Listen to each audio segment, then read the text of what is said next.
Let me introduce myself. My name is S. Priyadashni, working as an assistant professor in the Department of Electronics and Communication Engineering at NPR College of Engineering and Technology, NATAM. I welcome you all to this video lecture session. In this video lecture session, I am going to teach about the subject called Communication Engineering.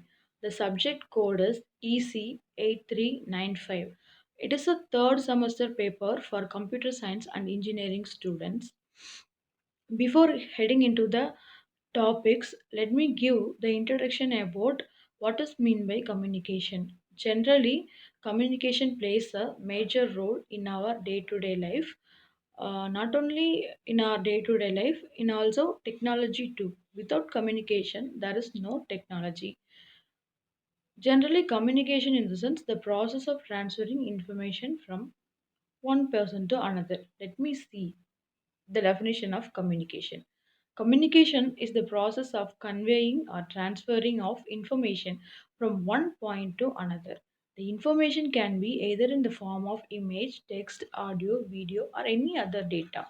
This communication between two points takes place between two medium. One is wired medium and another one is wireless medium. Now you may think what is mean by wired medium and wireless medium. Let me explain. Wired medium in the sense transferring the information through the wired. For example, television, cables, telephone network. These and all examples for wired medium. Wireless medium means it is just opposite to wired medium. There is no any physical medium is required to transmit our information. Example for wireless medium is Bluetooth, Wi-Fi, our mobile network, satellite communication, etc. Let me see the basic block diagram of communication system. Here basic block diagram of communication system is given. Here we are having source, transmitter, transmission channel, receiver and destination. Here source is the input, destination is our output. Input in the sense here we are giving our messages as a input to the transmitter, and the transmitter transmit the signal through one channel, particular channel. From the channel we are receiving the signal and we are getting the output. For example, you can imagine here I am teaching, you are listening. Here I am a transmitter, you are a receiver. How can you receive the information? You are receiving the information from me. Here I am acting as a transmitter. This channel, this video lecture is called as act here as a acting as a transmission channel. So we are giving the information through the transmitter, and the transmitter get the signal and it can send the signal to the transmitter channel, and from the transmission channel we are receiving the our message signal, and it will given to the receiver. This is a basic block diagram of communication. In this next slide, we are going to see about types of communication. There is two types of communication. One is analog and digital. In analog communication, both the information signal and carrier signal are analog in nature, whereas in digital communication, both information signal is digital but carrier signal is in analog in nature. See the signal representation of analog signal and digital signal. Analog signal is continuous in nature. For example, for analog signal is we can say human voice, thermometer, etc. In digital signal represents the value in a discrete form, that is zeros and ones. Example for digital signal is we can say our computers, because all about digital is all about zeros and ones. These are about analog signal and digital signal. The main objective of this paper is to make the students to study the various analog and digital modulation technique, and to study the principle behind the information theory and coding, and to study the various digital communication techniques. Let me see what are all the topics present in this communication engineering in unit wise. Unit 1 is analog modulation.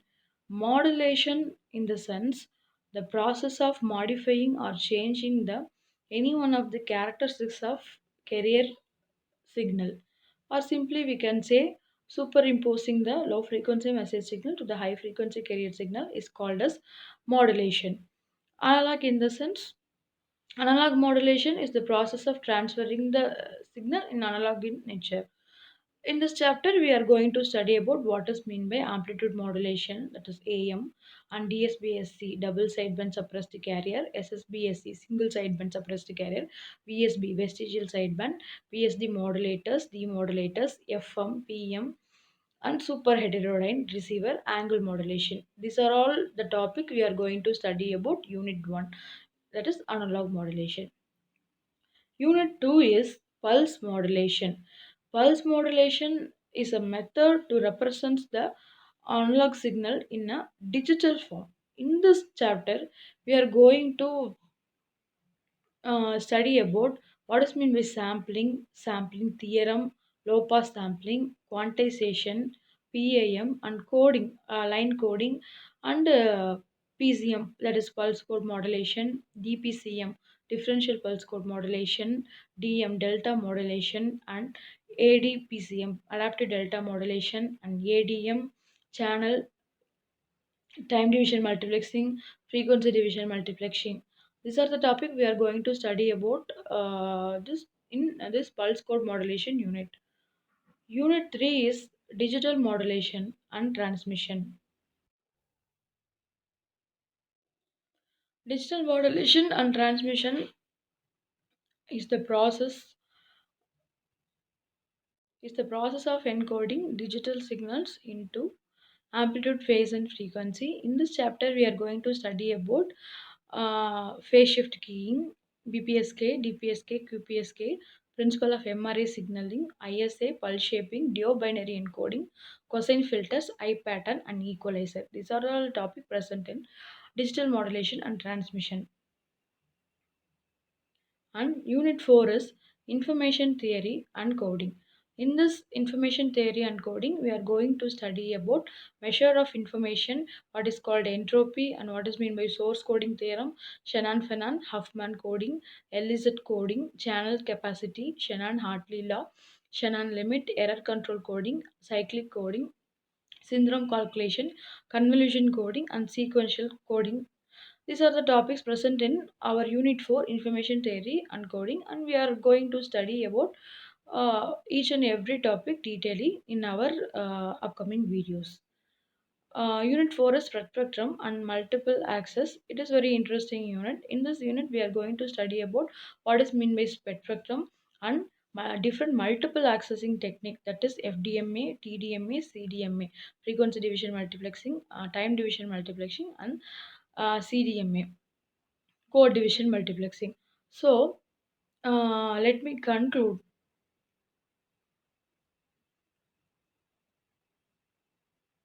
Let me conclude this session. In this video lecture, we had learned clearly about what is meant by communication. Communication in the sense process of conveying or transferring the information from one point to another. The information can be either in the form of audio, video, text, etc. It can be take place in between two medium. One is wired and wireless medium, and we had seen the block diagram of communication system and the types of communication. There are two types of communication, one is analog and digital communication, and we had seen the signal representation and example for analog signal and digital signal, and we had seen the objective of communication engineering subject, and we had seen what are all the topics and unit present in the this communication engineering. Unit 1 analog modulation, unit 2 pulse modulation, unit 3 digital modulation and transmission, unit 4 information theory and coding, unit 5 is spectrum and multiple access. The outcome of this subject is to make the student to apply analog and digital communication technique, and use the data and pulse code communication technique, and analyze the source and error control coding. Here I had given what are the textbook we have to use to study about this subject, and some reference books also I had attached. I hope it will useful for you to learn about the subject communication engineering. In our upcoming videos we are going to see detailedly about the topics and unit present in this communication engineering. Thank you for your listening. Thank you. We see in our next video. Thank you.